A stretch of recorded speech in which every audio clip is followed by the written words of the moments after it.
Hello everybody, this is Mr. Lawback. In this video, we are going to go over the presidency of Woodrow Wilson. We are going to focus only on his domestic policies in the context of the Progressive Era. Remember, he is considered one of the three Progressive Era presidents. In order, they were Teddy Roosevelt, William Taft, and Woodrow Wilson. If you want to find out more about Teddy Roosevelt and Taft, look at some of my earlier YouTube videos on them. Even though a Progressive Era president, Wilson is probably most well known for his role leading the United States successfully through World War I. But again, this is going to focus mostly on domestic stuff.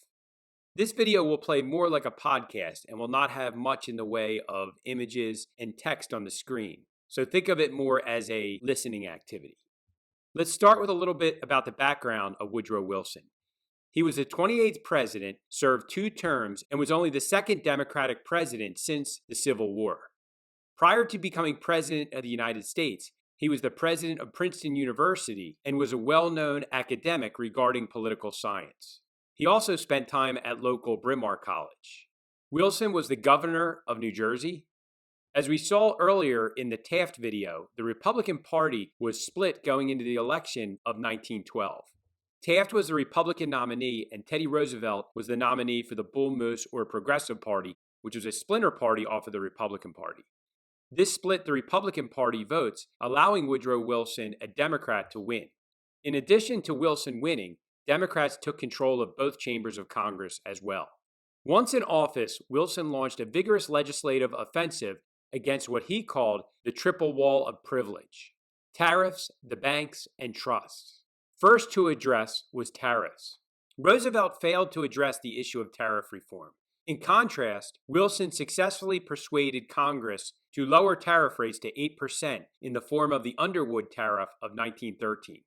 Wilson was working with the Democratic majority in Congress, so that was helpful in accomplishing much of his legislation. Wilson next turned to the reform of the nation's banking system. The landmark Federal Reserve Act of 1913 established a system of 12 district banks coordinated by the Federal Reserve Board, appointed by the president. This would become known as the Fed. They had the power to raise and lower interest rates and issue paper currency on the credit of the United States government.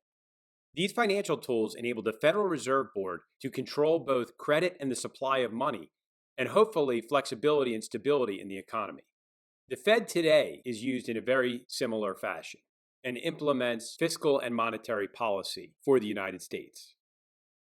Wilson was elated by his tariff and banking reforms, so he turned his focus to the final wall of privilege: the trusts.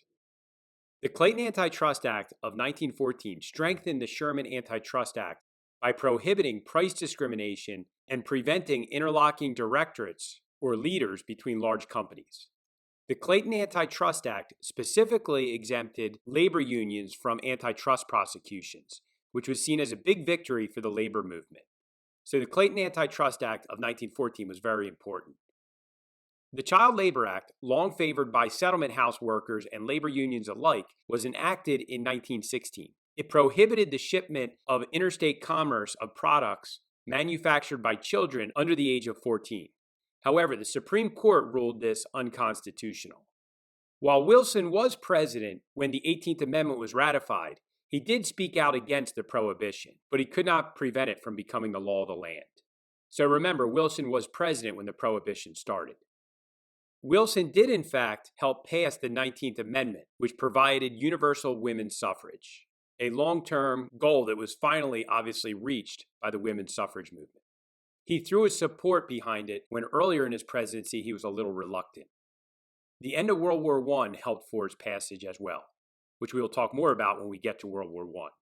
Wilson, however, did not include racial discrimination and white supremacy in his walls of privilege. As a matter of fact, despite the concern for social justice, progressives largely ignored addressing issues of racial discrimination in the South and the North.